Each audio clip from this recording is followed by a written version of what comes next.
Hello and welcome to DSR Daily. I'm David Rothkopf, the guy who wasn't here yesterday, but I'm here today, and I'm joined by Riley Fessler. Hi, Riley. How are you? I'm pretty good today. Pretty good. Pretty good. Good. You're recovering from an illness. And Minna Stein. How are you doing, Minna? I'm well, thanks. How are you? Good. And Shana Tova. Happy Jewish New Year. Don't tell anybody we're doing this right now. It's not work. It's pleasure. Exactly. It's That's what I service. always say. It's a mitzvah. All right. Who's going first? I'll start us off.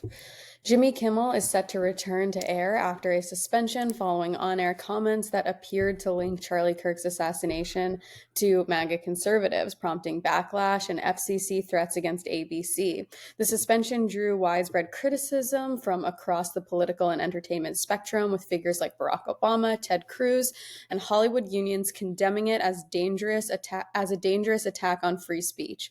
Although Kimmel is back, some local stations like Sinclair and Nexstar may continue to preempt his show unless conditions, including an apology, are met. Glad he's back. Glad the pressure worked. Sends an important message that pressure does work. It was public pressure. It was pressure from stars in the industry. I think it was an awareness that Disney was blowing up their brand. It was pressure from boycotts. Let's see how long it lasts. Let's see what the consequences are. Apparently, Donald Trump is not too happy about it. Oh, poor boy.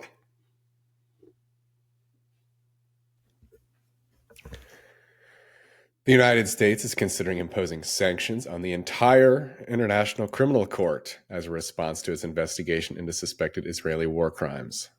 These sanctions would pose a significant threat to the court's daily operations, affecting its ability to pay staff, access bank accounts, and use basic software. In an effort to prepare for this, the ICC has already paid its staff salaries in advance and is looking for alternative suppliers for banking and software services. The U.S. had previously sanctioned individual court officials, but sanctioning the entire entity would be a major escalation. Yeah, hey, folks, this is what living in a rogue state is like. You don't like the courts. You don't like the fact that they actually are going after criminals because the criminals are your friends. Then what you try to do is shut down the courts. We do it at home. We do it abroad. At a certain point, when it's done with our own Department of Justice, with our own federal prosecutorial system, with our own courts, and with foreign courts like the ICC, or going after the Brazilian courts for going after Bolsonaro. And you say, well, this is a pro-crime administration. We are for crimes, so long as they're committed by Trump and his friends. It's unbelievable. Just wake up, snap out of it, see what's really going on. President Trump is openly pressuring the Justice Department to investigate his political opponents, prompting deep concern among legal experts and department staff about ethics, job security, and the erosion of the rule of law. His public targeting of figures like James Comey, Letitia James, and Adam Schiff follow the forced departure of a federal prosecutor who refused to pursue charges, and the appointment of a loyalist with no prosecutorial experience. Legal scholars warn this unprecedented presidential interference threatens judicial independence and could influence how judges and grand juries handle claims of political retribution. Point C, point B. Okay. It doesn't take a legal scholar to tell you that they fire a prosecutor because there was no evidence against these people. So they put in somebody with no experience who is willing to manufacture the evidence. And what you've got is a real problem for our legal system. In fact, I'm sure your 6-year-old or your neighbor's 6-year-old or some 6-year-old that you meet randomly on the street would realize this is completely crazy, anti-legal, anti-constitutional, immoral, unethical behavior from the United States government. And Trump's pushing harder and harder on this stuff, saying they're guilty as hell and so forth. By the way, if the president of the United States says these people are guilty as hell and appoints a prosecutor because he's come to the conclusion that they're guilty as hell, under our legal system that this can be seen as selective prosecution, and the whole cases can be thrown out. So he's blowing up the cases he wants to bring. But hey, the law isn't what matters.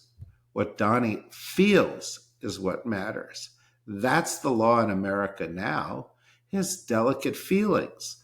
Don't hurt them, or we'll get a prosecutor that punishes you for making him feel bad.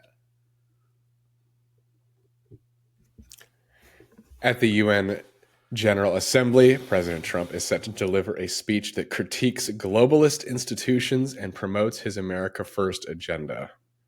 His remarks come after he has already taken steps to diminish U.S. support for the UN, including withdrawing from the World Health Organization and the Human Rights Council. Global leaders are expected to listen closely to his address, especially amid escalating conflicts in Gaza and Ukraine, given concerns about his general antipathy toward the global body. The speech will also highlight Trump's second-term foreign policy achievements, including his use of U.S. military force and his efforts to mediate several international disputes. Wait, what foreign policy achievements? What he views as his no, but I'm just wondering, is the Ukraine going to pat himself on the back for solving the Ukraine war in 24 hours? Nice job, Don. Hey, what about solving the Gaza war? Nice job. What about standing up to Netanyahu when he's about to blow up all the Middle East progress they've made for the past few years? Nice job, Don. What about all these made-up wars that you solved? You know, the one that you talked about yesterday between, what was it, Cambodia and Armenia? Cambodia and Armenia aren't anywhere near each other. They're not in a war. And by the way, the war that Cambodia was in, he didn't solve. And the war that Armenia was in, he may or may not have solved. But a bunch of the ones that he said he solved are far from being solved. So sounds to me like this speech could have a little bit of that special Trump something extra that we around here like to call big bullshit. Now, how does the UN respond to this? In the past, they've laughed at some of his assertions. Will they laugh again? Or are we so far down the road with crazy in this country that they realize how dangerous it is? We'll see. We'll see. Not too long from now. In fact, it may have happened even before we record, before you've listened to this podcast. We'll talk about it more tomorrow. And we'll look for that right here at the DSR Daily, at the DSR Network, at Deep State Radio, at Words Matter, at Need to Know, at the New Republic's Daily Blast, at our podcast on AI, and everything here at the DSR Network. And if you like what we're doing, go to the DSRnetwork.com, click on membership, become a member, support what we're doing for a few bucks a month, help there be more independent outlets that speak the truth, and we can win on the other side of this thing. We really can. All we have to do is stick to our guns. And remember, somebody's got to be on the side of the good guys. I think that's us. I think that's you, Minna. I think that's you, Riley. I think that's everybody who's listening. Have a good day. See you soon. Bye-bye.